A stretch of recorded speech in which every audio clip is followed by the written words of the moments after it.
In some parts of the world, our brothers and sisters Iaran'ny fanavakavahana isan'andro ny rahalasa anabavitsika any amin'ny tany sasany. that was the case in South Izany no nitranga tany Afrika Atsimo nandritra ny fanavakavaham-bolokoditra na apartheid midika hoe misaraka. political policy that was Izy io dia fitsipika ara-politika nampiarina tany nanomboka tamin'ny 1879 by means of that ka ny fanjakana na mizarazarandreo olona samihafa volokoditra.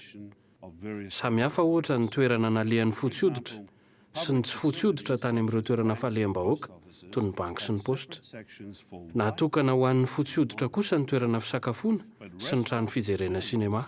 were reserved for whites only. Tamin'ny 1879 vao nifoanana io fitsipika io. Apartheid policy was dismantled in Raha niditra lalina tamin'izany fanavakavaham-bolokoditra izany ny olona iray, How can someone ahoana no ahafahany hanatona Andriamanitra tsy manavakavaka? races be drawn? Misy rahalahy roa any Afrika Atsimo ny aina tao anatin'izany mihitsy. We met two of our Aronge brothers ny in South tantarany. Africa with just such a background.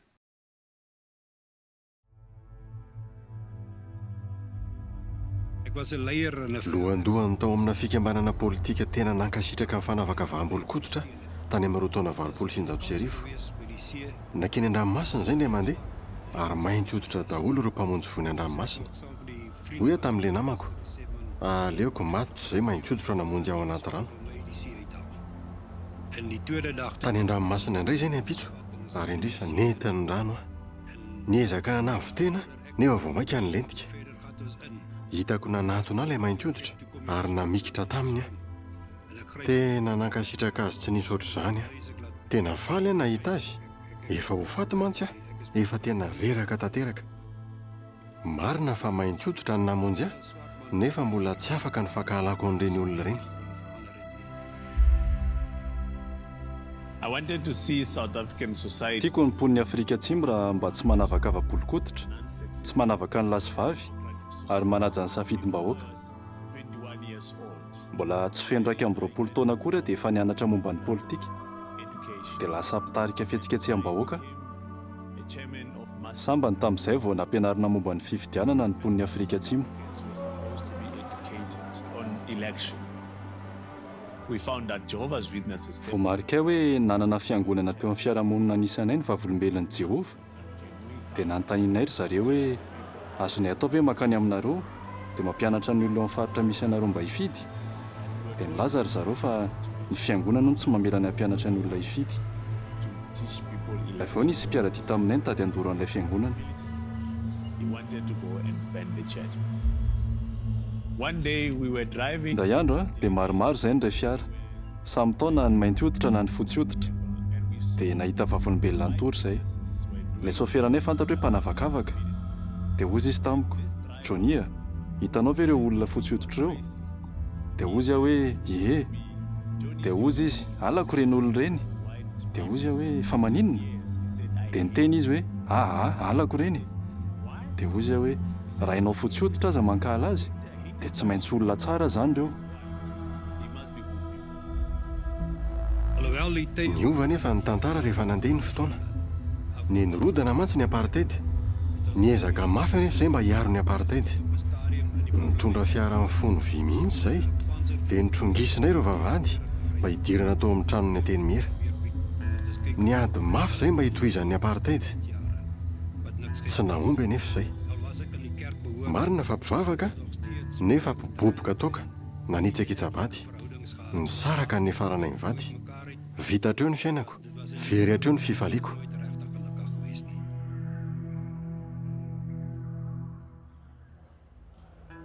I was committed to Anisany nandray anjara tamin'ilay tolona, matetika no tsy noditany an-trano nandritry ny herinandro maromaro. Dia amin'ireny fivoriana politika nataonay ireny niady hevitra foana izay.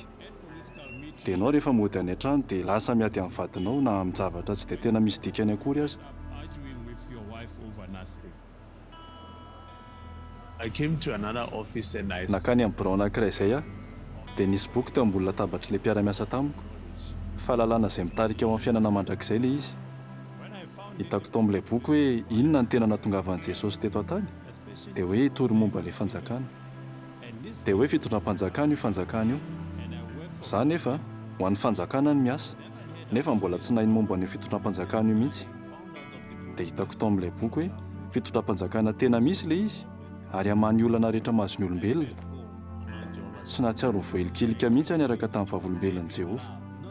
Natsapany tena fitiavana fa tsy le fitiavany eo amin'izao tontolo izao ireny. Dia nandeha nakany ary namonjy fivoriana tsy tapaka.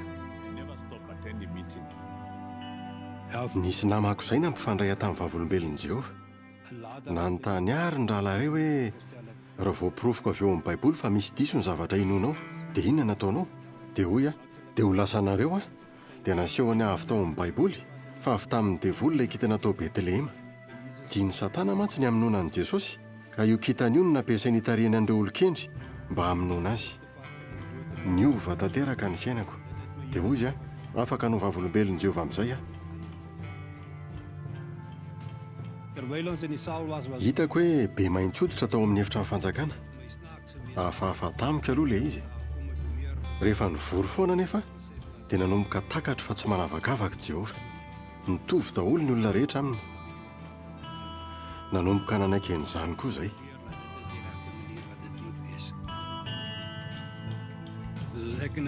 Antoko politika ny fanirafiny nisy anaizy Johny taloha nefa toy ny ray tapo izay izao. Raha ohatra ny taloha dia mety ho ny fahamono izay roalahy nefa mifankaty izay izao. Ny famela heloko izay. Tena manova olona ny fandaminan'i Jehova. Rehefa mieritreritra ny toetrako taloha sy ny toetrako amin'izao fotoana izao dia tsy te hiverina amin'ny taloha intsony. Tiako be ilay hoe vavolombelon'i Jehova. Lazain'ny olona ho tsisy azon-damosina nefa tsy mampaninina azy zany. Ho an'i Jehova nanaovako an'izany. I never thought that somebody like Tsy noeritreretiko mihitsy hoe olona ohatran'ny rahalahy Gideon Bota izay anisan'ny mpanohana ny fanavaka avambolon-koditra ny hoe hiary hivavaka amiko. Dia izaho moa ilay mpanohatra ny fanavaka avambolon-koditra.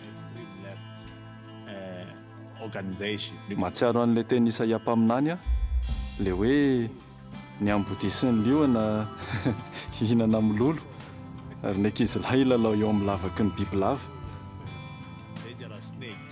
Nanova ny toetranay sy ny mahaizanay izay dia lasa tena mpirahalahy.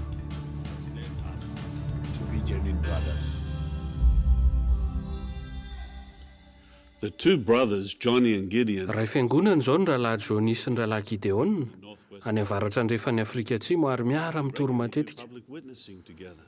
Mbola samy tonga miresaka amin'izy ireo avy ny mpiara-manao politika tamin'ny taloha ary samy manasa azy ireo hiverina hanao politika indray. Encourage them to pursue Noho izany dia afaka nitory tamin'izy ireo izy mirahalahy mahakasika an'ilay Andriamanitra be fitiavana sady tsy manavakavaka. our loving, non-partial God.